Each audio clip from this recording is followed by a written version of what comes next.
gentlemen, boys and girls, children of all ages.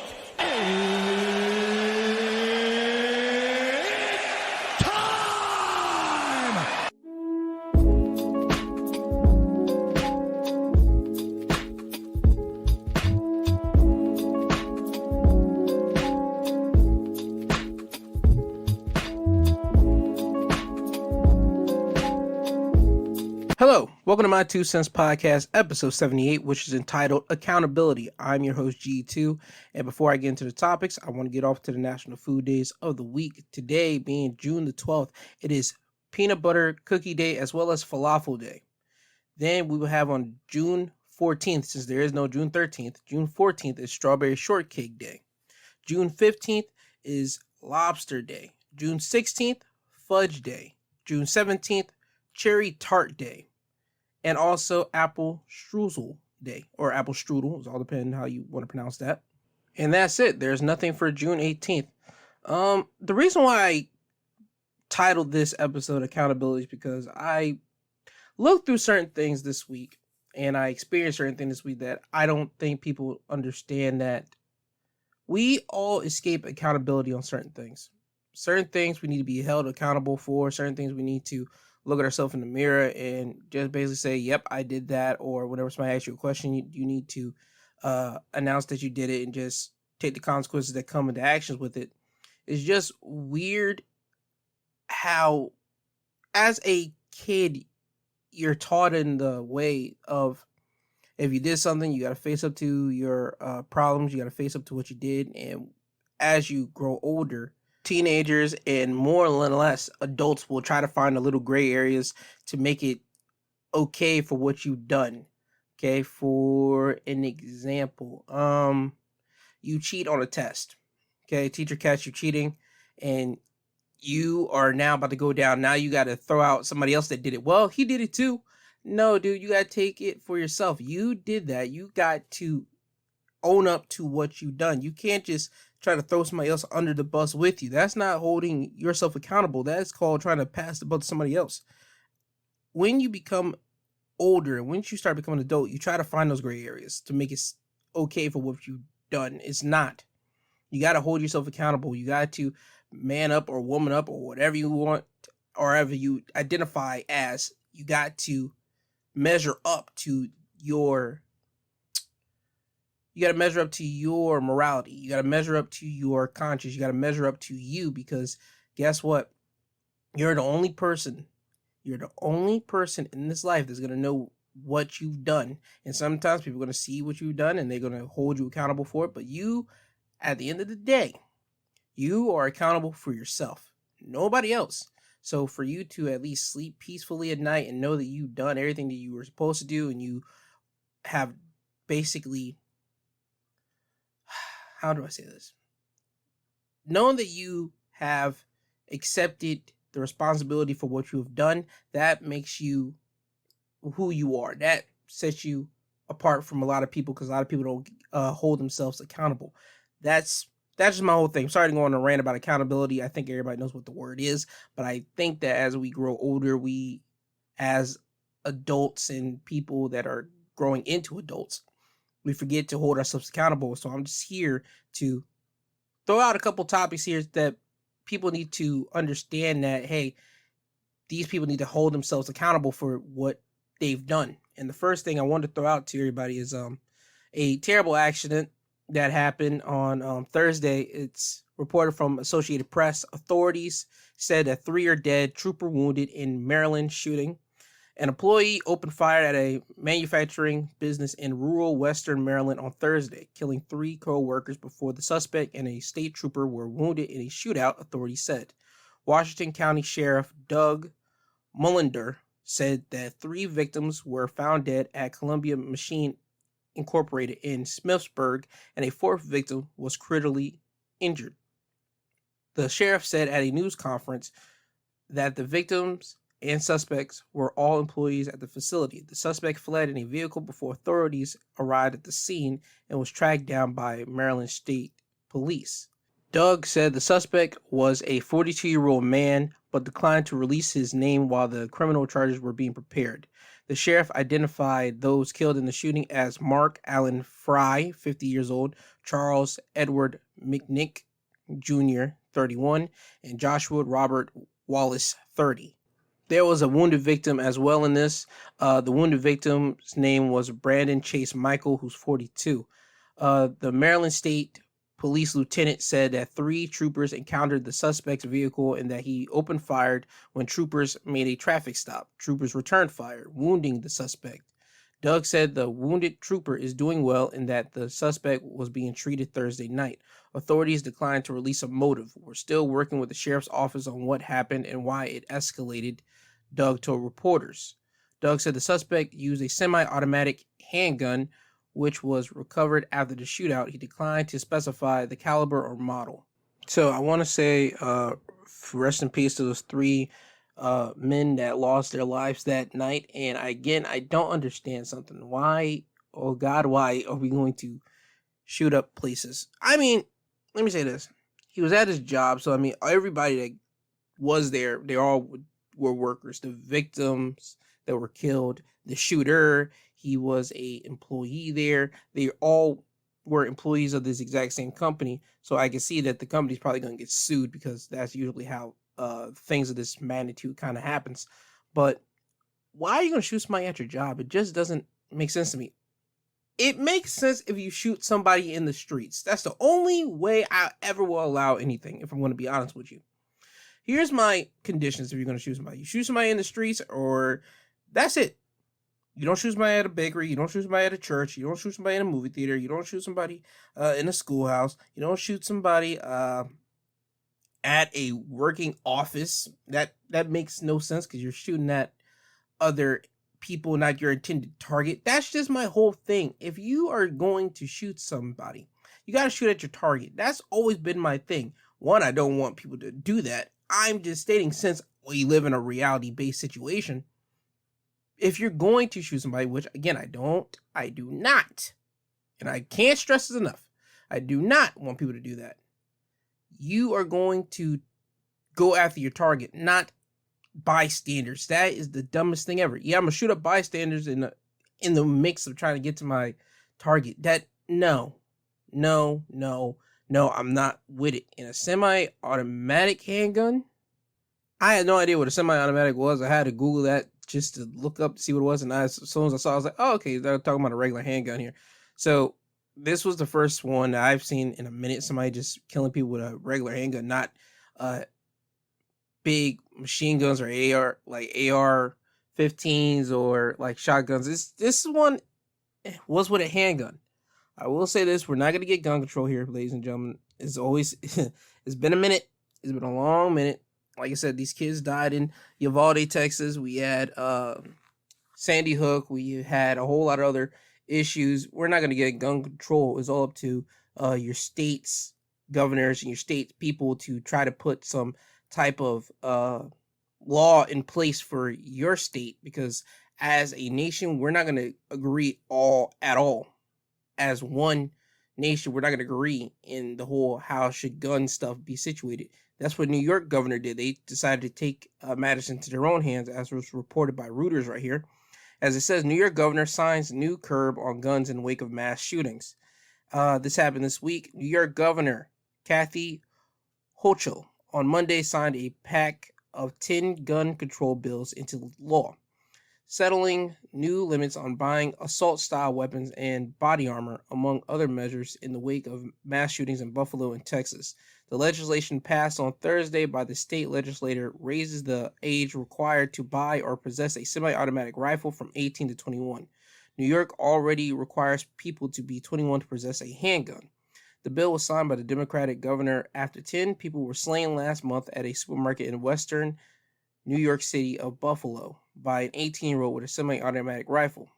Days after the massacre, another 18-year-old fatally shot 19 students and 2 teachers at the school in Uvalde, Texas. She said that we cannot continue to live like this. This is a moral moment for the people of New York, but also the rest of the nation, said Kathy. Follow what we did here in New York and we'll finally start to be at the beginning of the end of all these gun violence and the massacres that are occurring every day in our country. Another law signed by Kathy restricts the purchase of bullet-resistant vests and body armor to law enforcement or related professions. The package also requires social media companies operating in New York to adapt transparent policies on how they respond to hate speech on their platforms. Okay, cool. So it also did state that New York now joins a handful of states, including Florida, Hawaii, Illinois, Vermont, and Washington, that require buyers to be at least 21 to buy some of those long guns. Media accounts say similar legislation has been proposed in Utah. It says California attempts to raise the legal buying age for the semi-automatic weapons has been challenged in court. So California, they're having their challenge right now. New York is trying to get that passed along, and I'm cool with that because you know what? I've come to my senses, and I've not senses in like, oh my god, this is a thing. No, I come to reality base here. Semi-automatic weapons aren't going to be going anywhere.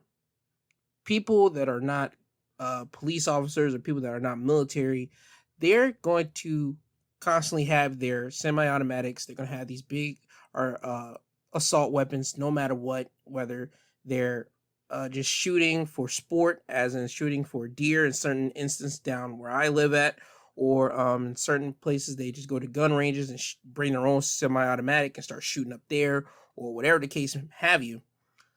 These assault weapons are still going to be used by regular civilians. So, amen.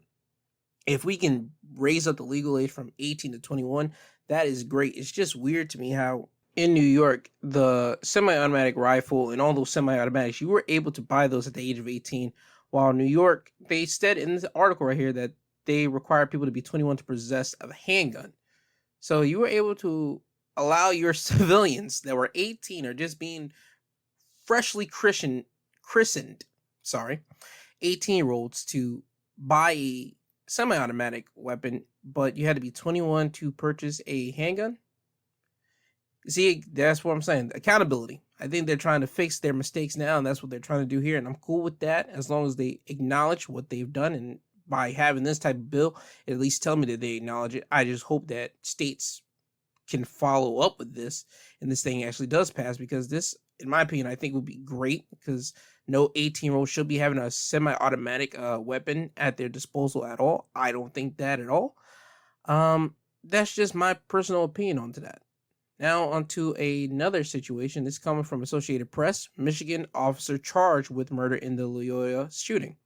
A prosecutor filed a second-degree murder charge Thursday against a Michigan police officer who killed Patrick Loyola, a black man who was on the ground when he was shot in the back of the head following a traffic stop captured on a bystander's phone.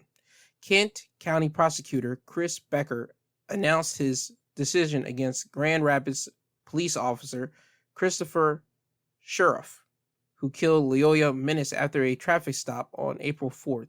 Video from a passenger in the car captured the final chilling moments. Christopher fired the fatal shot while Loyola was on the ground, demanding that the 26-year-old refugee from Congo let go of the officer's taser. The death was not justified or excused, for example, by self-defense, the prosecutor said, reciting the elements of second-degree murder.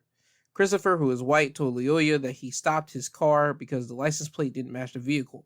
Roughly a minute later, Loyola began to run after he was asked to produce a driver's license.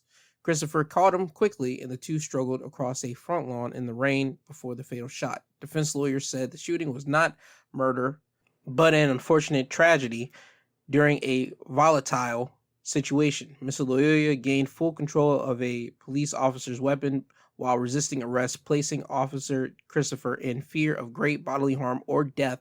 Matt Borgula and Mark Dodge said in a written statement. So that must be his lawyers right there. I can't say homeboy's last name at all. That is a funky last name. Anyway, Grand Rapids Police Chief Eric Windstorm said he would recommend Christopher be fired, though he is entitled to a hearing and the ultimate decision will be up to the city manager. Christopher has since been on leave since the shooting. Okay, so he's been on leave, and now we just gotta wait for what's gonna happen here. As I'm going, do I see a date for this? I don't see they have a date up here for his trial date to be set up yet. Only thing I do know is that they charged him with second degree murder here, and we're gonna see what happens. Again, I still am on the fact that if you're chasing after somebody, why don't you just tase them? Shoot them with your taser or something, bud. You ain't gotta shoot them. If you do shoot them in the foot or like in the leg or somewhere. But don't shoot them. Shoot them. Like give them a nice little graze. Shoot it at their feet or something to let them know that you are equipped to shoot them at a spot that they're feel for their life. Because I guarantee you, if they get shot at and they feel that bullet's coming close, they're at least either one gonna stop or either two run faster. And if they run faster, hey man, you just lost that one. Let them go. And if they stop, there you go. You have your opportunity to get them, arrest them, and do your job. What police officers are technically supposed to do. But first and foremost, you have a taser, you have a taser gun, shoot your taser gun at them and just shock them. For the love of God, it ain't that hard to do. It's not. It's just weird to me, again, how officers constantly just want to go for the gun, like the gun that shoots bullets as the first thing. You guys got other weapons on you, and you guys go for the gun off rip. It makes no sense to me. But again, we shall see what happens there. I'll be keeping you guys in touch whenever I do find out about the date of whenever this whole debacle is going to be going down. And here's one thing that took over, well, my Thursday night to a degree. The January 6th primetime hearings. I was able to see what I could see. A lot of it, they were talking in jargon and all that type of stuff, but Yahoo News was able to break down some things for me. And it says right here, the 4 key takeaways that you need to take away from the situation. Here's some shocking revelation. Liz Cheney revealed Trump had a psychopathic 7-part plan to overtake the presidential election and prevent the transfer of presidential power. She said during the upcoming hearings, you will see evidence of each element of his plan. Cheney also said that future hearings would feature testimony from Trump cabinet members discussing the possibility of invoking the 25th Amendment and replacing the president of the United States. Cheney also revealed new details about the White House response to the riot, including a video clip of the deposition given by Governor Mark Milley, chairman of the Joint Chiefs of Staff. Milley told House investigators that it was then Vice President Mike Pence who gave the order to send National Guard's troops to respond to the violence at the Capitol on January 6th, but that the White House instructed him to say that Trump made the call. In one of the most highly anticipated moments of the hearing, the committee showed a clip of its interview with Trump's daughter and former White House advisor Ivanka Trump, in which she says she accepted her father's defeat in the 2020 election. I respect Attorney Governor Barr, so I accept what he was saying, she said. Cheney said that the committee has obtained evidence that in the wake of January 6th, multiple Republican members of Congress, including Representative Scott Perry, pursued pardons from the outgoing president. It was revealed that in the weeks before January 6th, Trump met with Governor Michael Flynn, Sidney Powell, Rudy Giuliani, and others at the White House alone for a period of time before White House lawyers and other staffs discovered the group was there and rushed to intervene. According to Cheney, after this meeting was when Trump tweeted to supporters of January 6th, "Be there, will be wild." Okay, so here's my thing with all this situation, all right? I didn't see all this type of stuff because this thing was a long situation. What I did happen to see was that they showed like a compilation video of Proud Boy leaders leading some people going into the White House and everybody else, which we all basically saw from our own televisions, but we saw from like personal view shots and also of drone shots up in the air of people busting in the Capitol and trying to search for things. We heard people yell for Nancy. You heard people chant, hang Mike Pence. You heard all this type of stuff that was played on in the hearings. And after that, I was like, all right, what more do we need to know? We all know what they were there for. We all get why they were there. It just doesn't make any sense why we're having hearings for it. I mean, we're having hearings to see if we can charge former President Trump with this type of situation. I mean, you more or less could, let's be honest with you. Because he was there, he could have told him to go home and anything else, and they could have just not listened to him, and he could easily been like, well, I tried. And that could have been literally it. That could have been his literal saving grace, but he did not do that. So, I mean, this is the reason I believe why we're really doing this whole thing, to see if we can actually get former President Trump on some type of charges for treason to the country or something like that. But anyway, This hearing was like the first hearing in a hearing of 7 from what I'm seeing from Deadline.com, because they have it like Deadline has this hearing schedules set up, and they have like the dates for some of them. Like the second hearing will be on June 13th, and that hearing is supposed to be aimed at showing Trump engaged in massive effort to spread false and fraudulent information, despite the fact that he knew that he lost the election. The third hearing will supposed to be on June 15th. It will target Trump's alleged plot to influence and replace the U.S. Attorney General in order to further push his false election claims. The fourth hearing, they don't have a date for that, is intended to outline Trump's effort to pressure Vice President Mike Pence to stop the electoral count. June 21st is supposed to be the fifth hearing, which I'm surprised they got that one set up. But anyway, we'll trace the then president's alleged efforts to unduly influence state legislators and election officials. And the last hearings 6 and 7, are meant to detail how Trump summoned a violent mob and directed them illegally to march on the U.S. Capitol, and how he failed to act to stop those same people as they intended to invade the Capitol building. No date is yet set for those proceedings. See, and by the way, when these hearings are being called, like the second hearing, former Fox News staffer Chris Sturwalt will testify June 15th. They'll have more people testifying. Hearing 4, the fourth hearing, another person will be testifying, former chief counsel to the vice president. See, they got a lot of people testifying here, so I feel that we're going to get a whole news spree of this for the next legitimate month here. This month is going to be nothing but, all right, let's see what happened. Are we going to be able to charge Trump with something? Are we not going to be able to charge him with anything? This is basically what I think we're getting at here. And yes, you can charge him with any situation. You could charge him, because let me state this right now.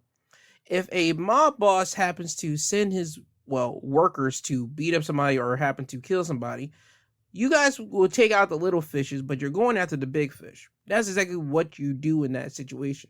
And this is exactly what I see that the government's trying to do with Trump, but they're trying to do it in a legal way and all this type of stuff. Can we get him? Can't we get him? You guys know you can get him. This is nothing but show and tell for everybody. Here's the evidence that we got. Here's everything. Here's to make the public turn their backs onto Trump, in which I never personally cared for Trump as president at all. I never really paid him no attention. The only thing I paid attention was whenever he got and did some stupid. I was like, okay, he's being stupid again.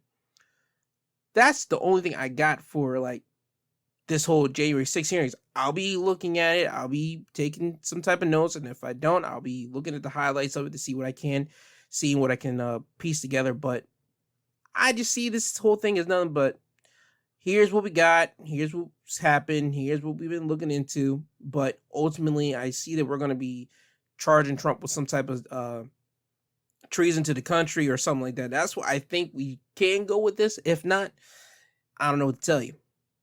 On to another thing. This comes from USA Today, as 3 abortion activists stripped to underwear in protest during Joel Osteen's church service. The 3 abortion activists stripped down to the underwear in protest to interrupt a Sunday service at Pastor Joel Osteen's Texas megachurch. After Osteen had finished leading a prayer and his congregation began to sit down, the woman stood up and began chanting, "My body, my expletive choice, my effing choice." 2 of the women removed their dresses, with one shouting, "Overturn Roe, hell no." The video footage of the protest quickly went viral over Twitter, and the 11 a.m. service live stream has since been taken down.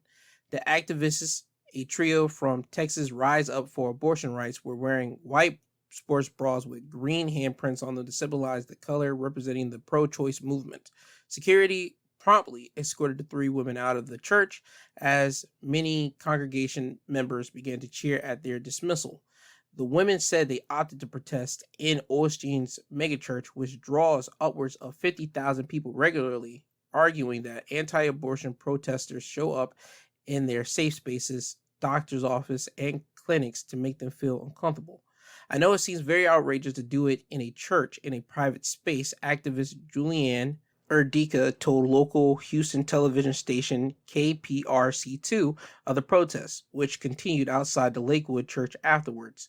However, the people who are encouraging those laws have no qualms coming up to women in private spaces such as doctor offices and medical clinics to harass them and call them murderers. See, you know what? She's right, because you know what? We've seen that in television, we've seen that in movies, and I've said this multiple times here. Televisions and movies, they take from real life experiences of people and they happen to show it to the world on your screens. So for her to do that, for them to do that in a church where, again, it's another sacred place for people to go there to listen to somebody tell them what they're supposed to be doing and how you're supposed to go up to a higher power God. In certain churches, certain churches are their higher power. You get the drift from getting at here.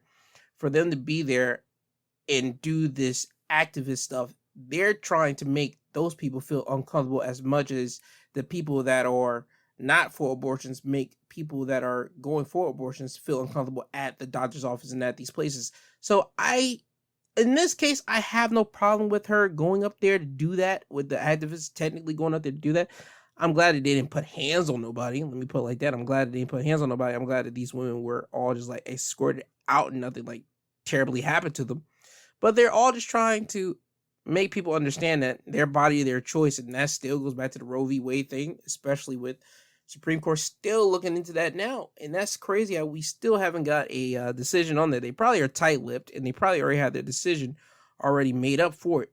But there is still no official ruling on will they overturn it or will they keep Roe v. Wade the same.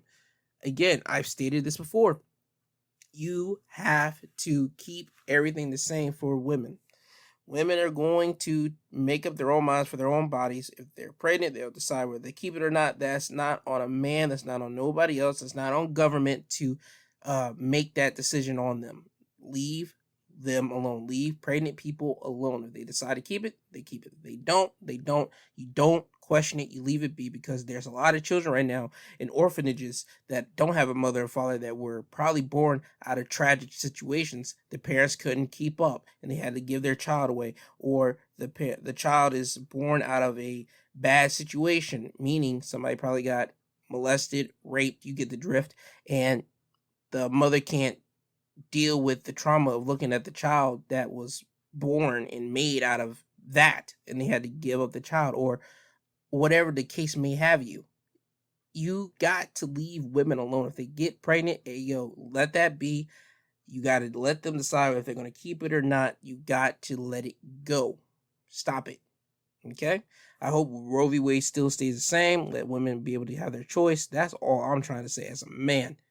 Again, to further reiterate, I have no problem with them doing this at Joel Osteen's church. I'm just, you know what? If I'm going to be truly honest with you, you're not going to see them pull that crap off at a TDJ church.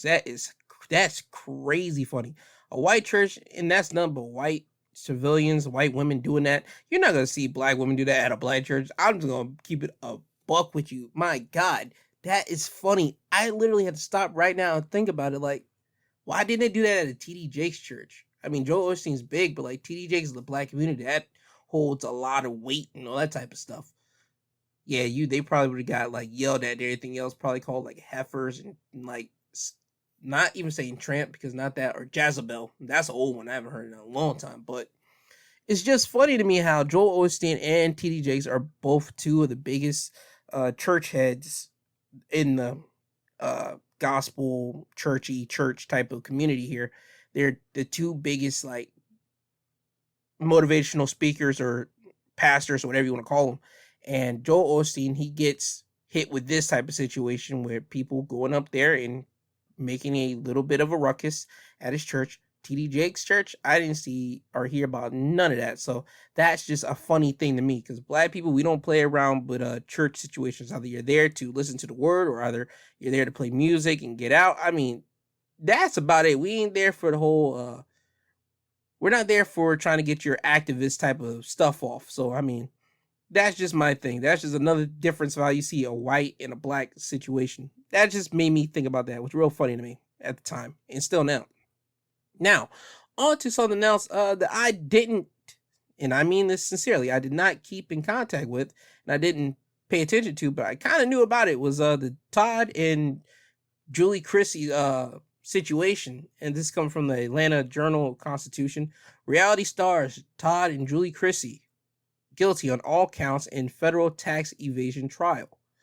Reality stars and former Georgia residents Todd and Julie Chrisley were found guilty on all counts of bank fraud and tax evasion by a federal jury Tuesday in downtown Atlanta. The jury began deliberating on Friday afternoon and returned the verdict on Tuesday afternoon. Sentencing is set for Thursday, October 6th at 9:30 a.m. The Chrisleys could face up to 30 years in prison.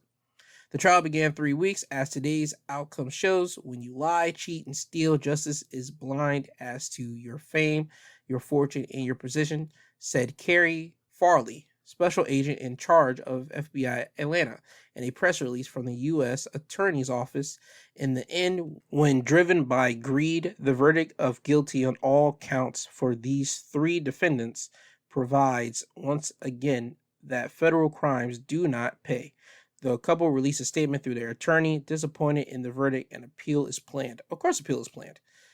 They will go on to explain what the deal was about. Federal prosecutors who indicted the Chrisley Knows Best couple in 2019 said the Chrisleys deliberately swindled at least $30 million from community banks from 2007 to 2012 by inflating their net worth to get loans, purposely targeting smaller banks that did less due diligence than larger ones. Then Todd Chrisley filed for bankruptcy in 2012, erasing $20 million in loan debt. Prosecuting attorney Annalise Peters alleged they then actively hid millions they made from the reality show, which began in 2014, as well as $500,000 in taxes Todd owed in 2019. They alleged that the couple actively evaded taxes going back to 2019. JC's Productions, a company that the Chrisleys created after the reality show began, was entirely under Julie's name, Peter said, so the IRS couldn't access income to reduce the $500,000 Todd owned from 2019. The Chrisleys were living in Metro Atlanta during most of the alleged illegal activity, but moved to Nashville in 2016. Bruce H. Morris, an attorney representing Todd Chrisley, said in his opening statement that the Chrisleys were victims of a man named Mark Braddock, who oversaw his company. Chrisley assessed management and did all the defunding without the couple's knowledge until they fired him in 2012. Braddock then went to the U.S. Attorney's Office and received federal immunity in exchange for evidence against the Chrisleys, he said. U.S. District Judge Eleanor Rose allowed the Chrisleys to remain free on bond but placed them on local monitoring and home detention. They can only depart the home for specific reasons such as work, medical appointments, and court appearances, and must alert probation officers of any spending more than $1,000 according to the court order. So let me break this down in layman's terms. AKA, the Chrisleys stole money. They stole money up to $30 million from banks, smaller banks, not bigger banks. That's how they got their money from 2007 to 2012. By basically saying that, hey, yo, we're worth this much, so we should be getting this from you, loaning it, or ever that kind of loaning possibilities work. And then in 2012, Todd erased his $20 million in loan by going bankrupt. IRS wasn't playing that, so they ended up catching him because they got tip from a guy that this Mark Braddock, the guy that the Chrisleys hired, and then they end up firing him in 2012. And then he went to the feds and basically snitched and told everything. So that's how the Chrisleys are basically in the situation that they're in, and they were found guilty because apparently paperwork, and you got the snitch himself to tell you everything where the dead bodies are laid at. So let me say this again to you. I will never, ever understand, and I mean this, I will never understand why people want this fame and fortune, all this type of stuff. Hey, people, notice me here. If you were doing something illegal, I will say this again. If you are doing something illegal, stay your dumb off offline. Stay offline. Just stay off the grid. Create a dummy account if you want to do it. Don't be an idiot. Don't go out for TV situation. Don't go out for trying to be a fame and fortune type person. No. You are getting away already with $30 million. Don't you think that's kind of enough, and you could kind of swindle a little bit more and then try to backtrack and try to pay off whatever the crap you want to do? There's a lot of con artists out here right now that got mad money, and I mean mad money, that the IRS and FBI probably already know, but they're not going after them like that because you're not making them feel like an idiot by them seeing you living good on your social media accounts or on television. So again, if you are doing something illegally, like frauding bank accounts or taking people's money, stay your butt off television. I think you've seen that enough with the Desperate Housewives situation that's still going on with, what's her name? Erica Jane and her husband or former husband. They're still going through that situation right now because he took his clients' money. He was a lawyer. I think he got disbarred. I don't know yet. I'm not fact checking it at the moment, but I think that he got disbarred. Either way, he took his client's money and they froze all his assets. They froze his law firm's assets, so they're kind of kaput right now. And there you go. I mean, going back to Teresa Giudice, her husband Joe, he did some things and she put her name on paperwork. They got homeboy for that and they got them both. I mean, if you're doing something illegally, why do you want to be on television? Why do you want to be on social media? Why would you want to do that? You have what people want. You have the money. You mean to tell me, it just really hit me. Fame, money, fortune, that's usually the three things that what people want typically in life. The money people want, that's a given because you got to buy things. The fame, so people all will know you. And the fortune's to go down and leave it down to your generation after you and the generation after them and leaving it down to them. So, I don't know what you expect out of this. I don't know what you were trying to get out of this situation. Yeah, you were on television from 2014. You're still on television now. The USA Networks has not cut y'all deal off. They still got you guys on television right now. It's just weird how you guys and how people that are on TV will want to be on television knowing that you're doing something illegally. That is the dumbest thing on God's mean green earth. If I were to swindle $30 million, I'm laying low. I'm staying low. Nobody's going to know where I'm at. Nobody's going to know where my family's at. Nobody's going to know nothing. Because you're not going to get this money out of me that took me hard brain power and months to line up to snag and steal from you. To now me walk up on your television and say, hey, here's my name. My name is Bum Bum. Here's my family. Here's who we are. And here's where we live. Hold on, wait a minute. You were taking money from these people and now you're showing up and no, you're an idiot. You are an idiot. I don't know what to tell you. You had a rat that told your business to the feds, and once feds come in, it's a done case. Chrisleys, I don't know what to tell you, but I don't know what to tell y'all at all. Chrisleys, sorry, not Chrisleys, but the Chrisleys. I don't know what to tell y'all at all, bud. You guys got to put your affairs in orders. You guys got it until literally October. And it's only June, so you got July, August, September. You got literally 3.5 months to get your affairs in order. So take care of what you can take care of. And anybody that's going to try to go out to be a reality star or try to be a social media influencer, think about what you're doing. First and foremost, are you doing anything illegally? If you are, don't think about it. If you're not doing anything illegally, okay, think about this. Do you know anybody that's doing anything illegally? And if you do, don't do it, because guess what? Feds and everybody else, they look into your history, they look into who you're associated with, and then guess what? They start tagging up people as well. Just want to throw that out there to you too. So you might not be doing it illegally, but somebody in your household might be, and somebody in your inner circle might be. So just, again, think about what you're doing if you happen to do something illegally. Don't try to be a social media fame person, and don't try to be on television. That's all I'm just trying to get at here. Please. I'm tired of seeing people be dummies. I mean, be masterminds at stealing money. I mean, masterminds. 30 mil? In 2007? In 2012? Dog, come on. That's masterful. That's chef's kiss.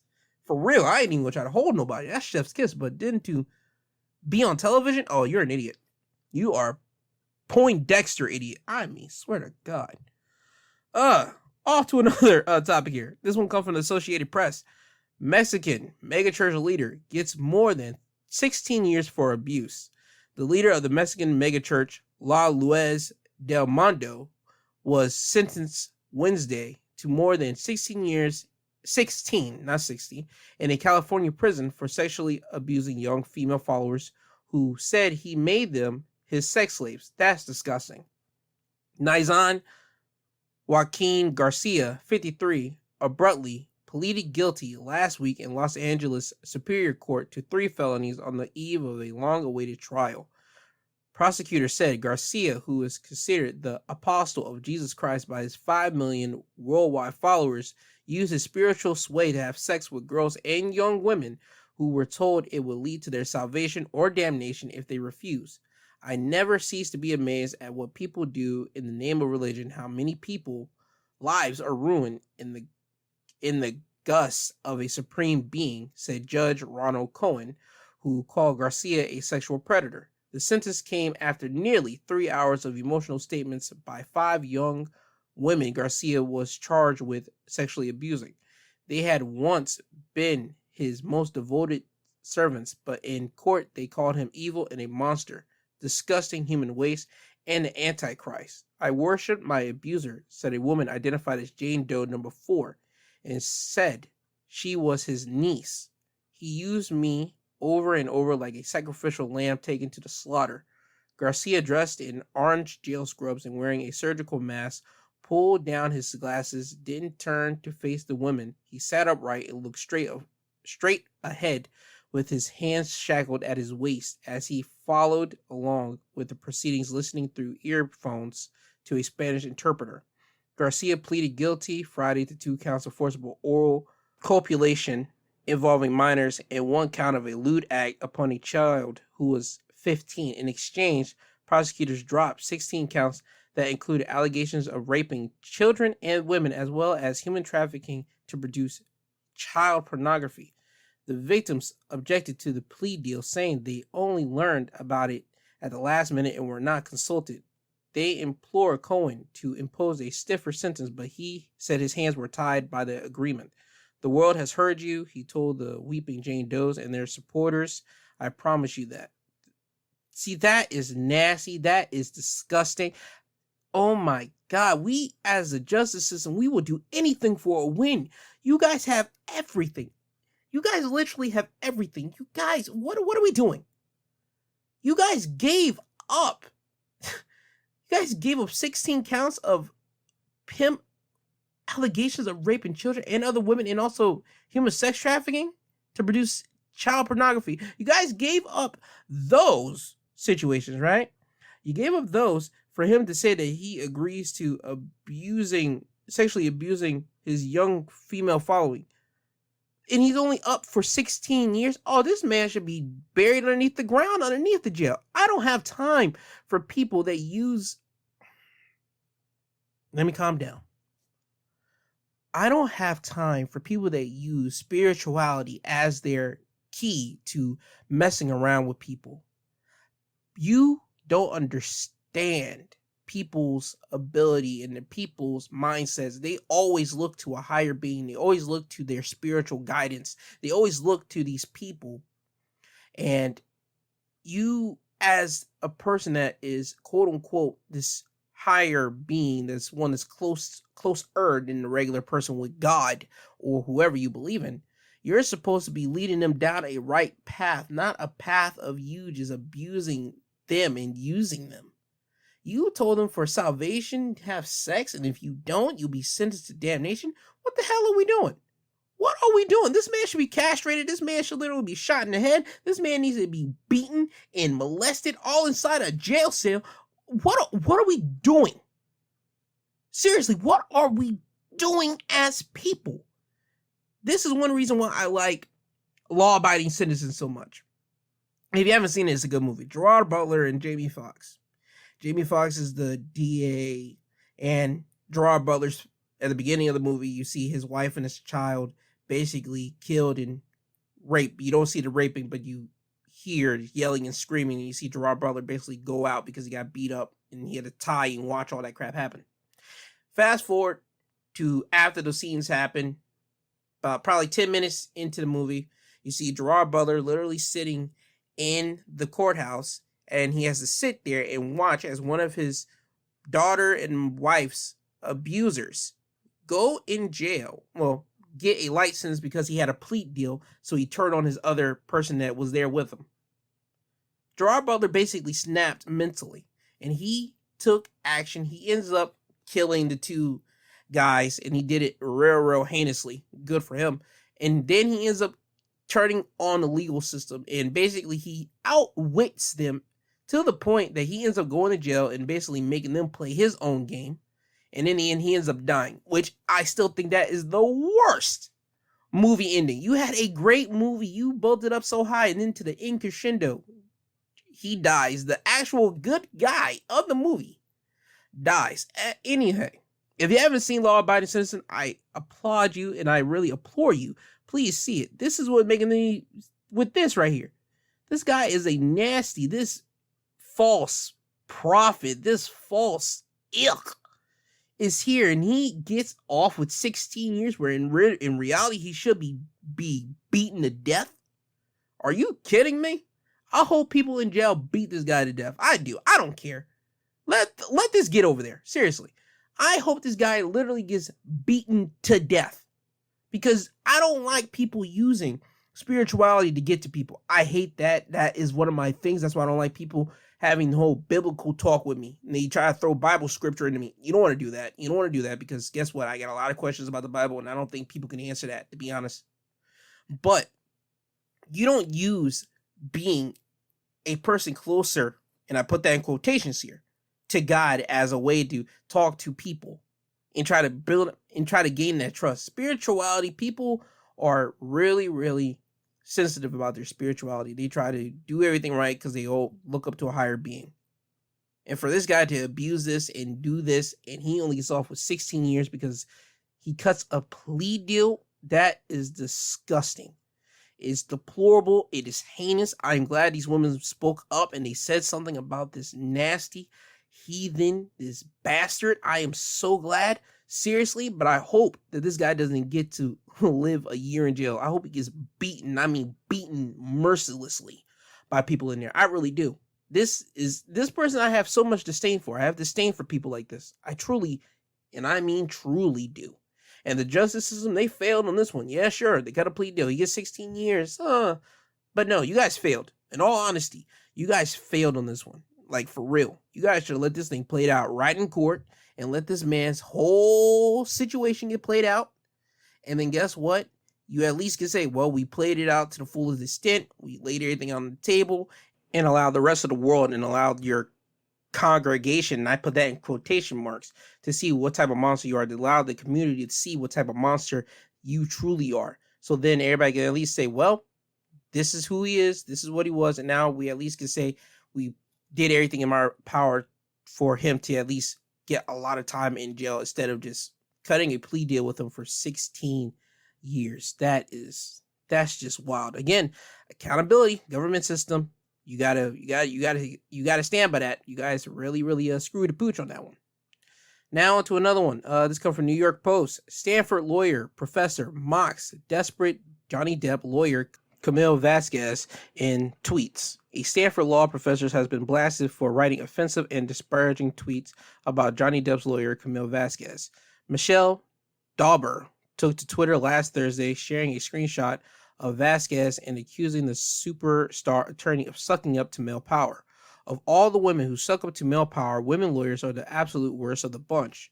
Michelle wrote, desperate to prove they are real lawyers and understanding that being a woman undermines their identity as lawyers, they throw women under the bus as hard and as fast as they can. The Post has reached out to Michelle and Stanford Law School for comment. During Johnny Depp's blockbuster defamation trial against ex-wife Amber Heard, Camille became a household name. Footage of the glamorous lawyer grilling Heard on the stand, calling her a liar, and defending Depp against claims of abuse went viral on social media.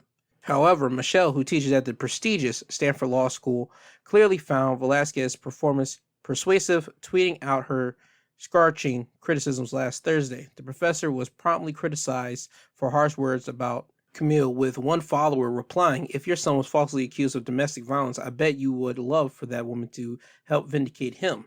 Michelle snapped back at the Twitter user and said, if my son was accused of domestic violence, he would have a lot more to worry about than some pick-me girl lawyer. but that isn't going to happen because I didn't raise a effing rapist wife beater. Michelle also shared several other screenshots showing female lawyers pictured with male celebrities who has been accused of abuse, including Harvey Weinstein's defense attorney, Donna Rotuno. Many people objected to Michelle's inflammatory tweets, with several mocking the Stanford academic, saying she seems self-important. One person wrote, "Obviously, women need to get approval from Michelle before they decide who to represent. Michelle is the person who gets to decide all the choices for other women, apparently." Another person wrote, "I'm sorry, Michelle. I thought we understood that everyone is entitled to quality counsel in the matters of the law. Unless you believe women can't provide quality counsel, maybe that's what you're complaining about." Meanwhile, a British lawyer told the Daily Mail that Michelle's tweets regarding Camille could actually be defamatory. Ironic, as Camille just helped Depp win his defamatory case. However, Michelle has doubled down on her tweets, which are still up on her Twitter page as of Thursday afternoon. The professor has repeatedly tweeted out the hashtag I stand with Amber Heard multiple times and says she received death threats after criticizing Camille on social media.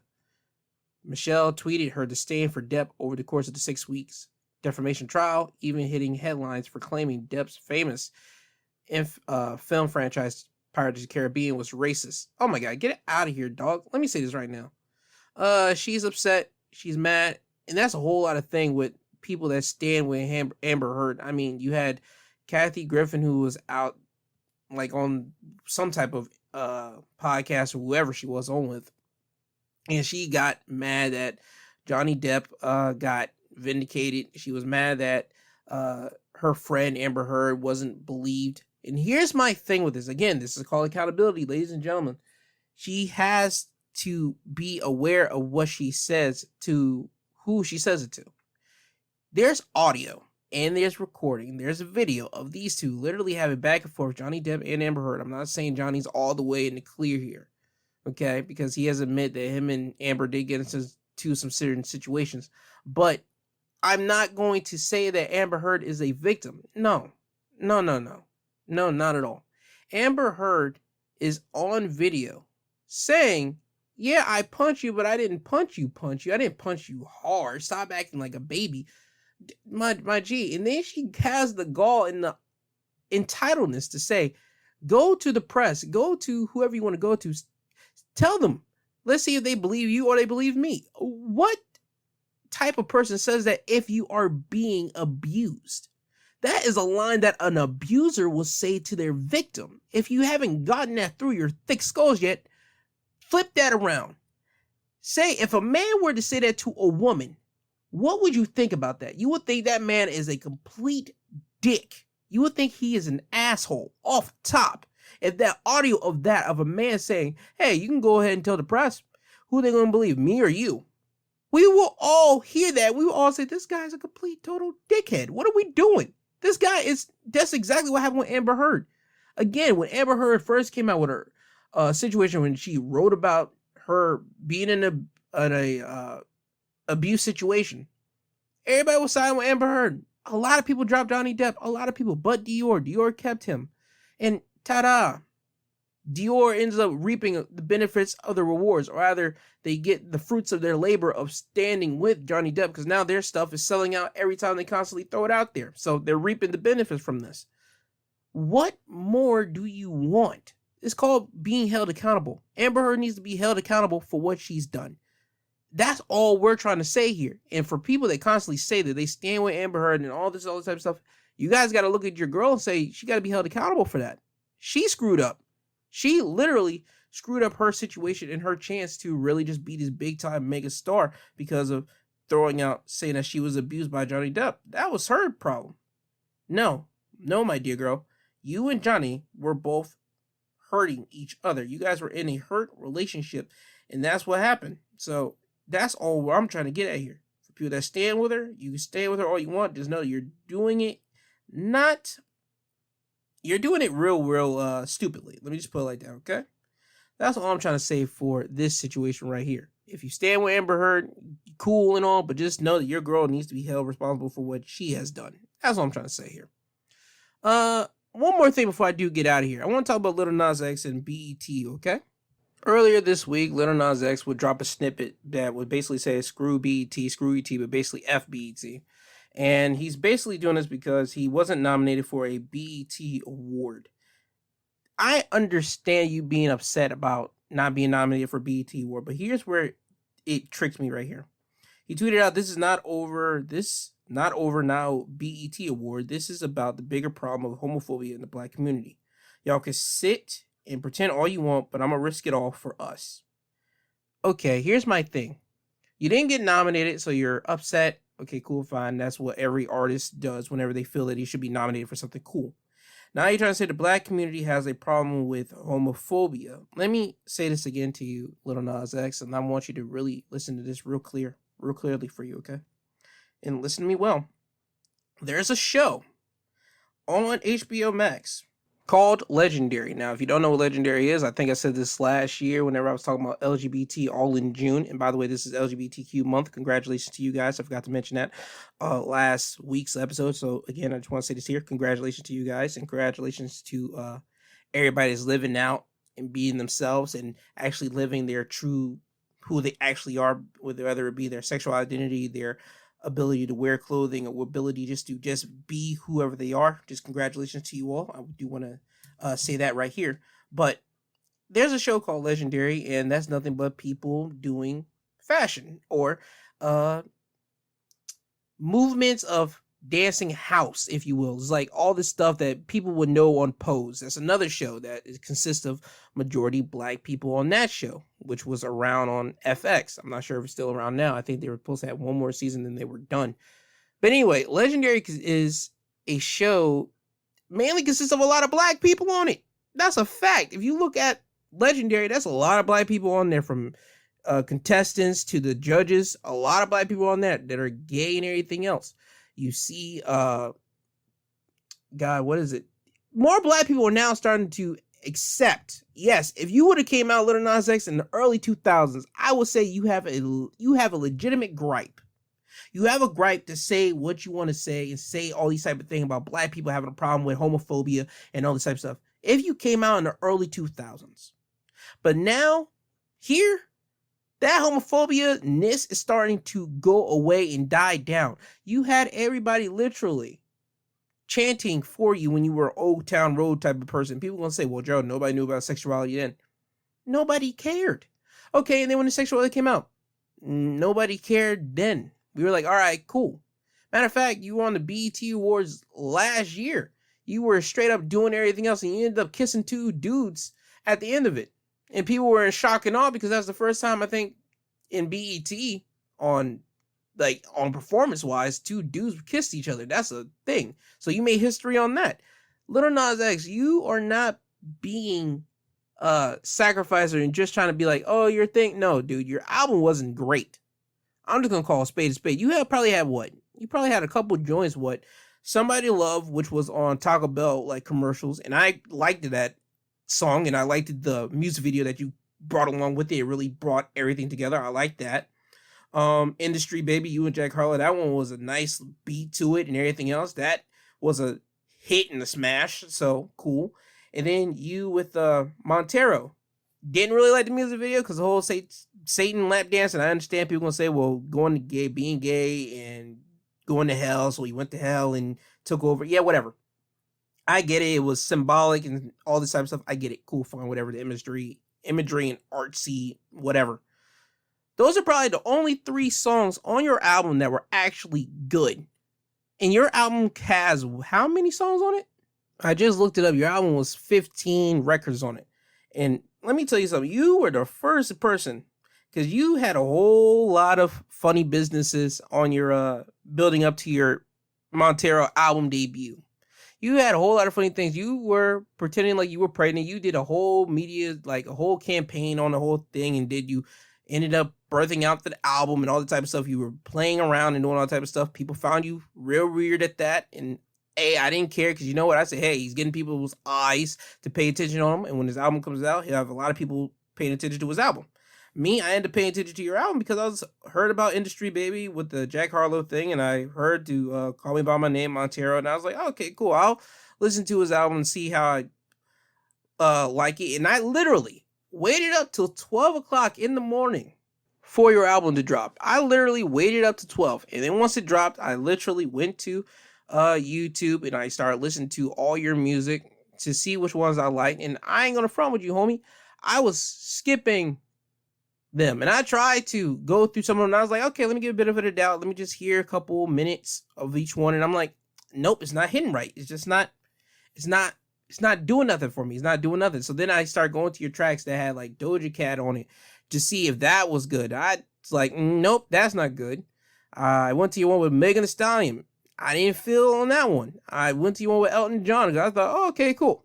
Still nothing for me. People might say, well, Joe, it's just not for you. You're right. It might not just be me. It might not just be for me. But it just wasn't the situation. It wasn't it. And I understand you guys got you got a lot of great reviews about it. So who am I to say that your album wasn't good? But for me, personally, I didn't like your album. So I can see why BET probably didn't pick your album or pick you to be included in certain situations. It's not that you're not a good musician. Trust me, you've proven it over and over again with your situation, with everything going down, and you're able to really outsmart and outwit a lot of people, be this troll and do everything that you want to do online and everything else. I get it. But you can't just say F BET because you're not nominated. No, you can, but you just can't start saying that black community have a problem with homophobia and everything else. I'm gonna risk it all. Dog, cut it.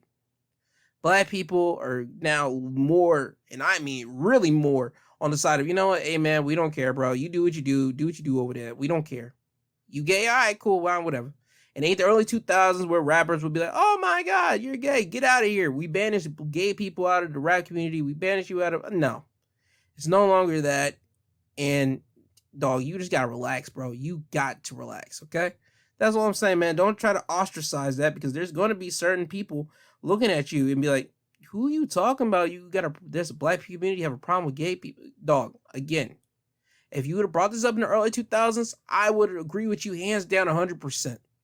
But this is now the early 2020s, specifically 2022. Dog, black community and the gay community, we're now trying to at least get to a point that we are cool with each other. That's exactly where we're at. We're cool with each other. Like, all right, cool. So quit that, all right? Don't try to put more separation and do that. That's not cool. That's not right, man. That's all I'm saying. So just take this L for BET not nominating you. Just be all right with it, all right? And just suck it up and just make another album just to shove it down people's throat.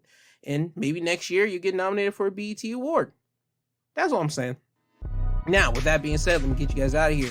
My social media ads that you can find me at on Twitter. You can find me at My2CentsPod. On Instagram, My2CentsPodcastG2. Email my2centspod@yahoo.com. I really do appreciate if you email me. Again, I do put in the details of the episode, I put the National Suicide Hotline, because again, I want everybody to live. I don't want people to try to kill themselves. I want people to live and know that they are loved and cared for. Please call that number up. I want to thank Apple Podcasts, Google Podcasts, Podbean, Audible, Amazon Music, and Spotify, and all the other companies that have me listed that people can listen to. I really do appreciate that, because guess what? I appreciate you guys for listening to it, and I appreciate you guys for housing my stuff. So thank you for that. I want to thank you, the listeners, for downloading my episodes every Saturday and every Sunday, for listening to just a guy just basically rant and rave and basically tell you guys about the news on Sundays and wrestling on Saturdays. I really do appreciate that. And always remember, I love you, I love you, I love you. I love you, I love you, I love you. I love you all. I thank you. Have a great Sunday. Please be safe. Please be careful. There are dickheads on the road, so please be careful of people out here, and please make it safe to your jobs and your destinations and back to home. And with that being said, this has been My 2 Cents Podcast, hosted by G2. He is I, and I am him. This isn't goodbye. This is until you hear from the sweet sounding voice again. And with that all being said, Kanye, can you please take these people home? I'm tired, you tired, Jesus wept.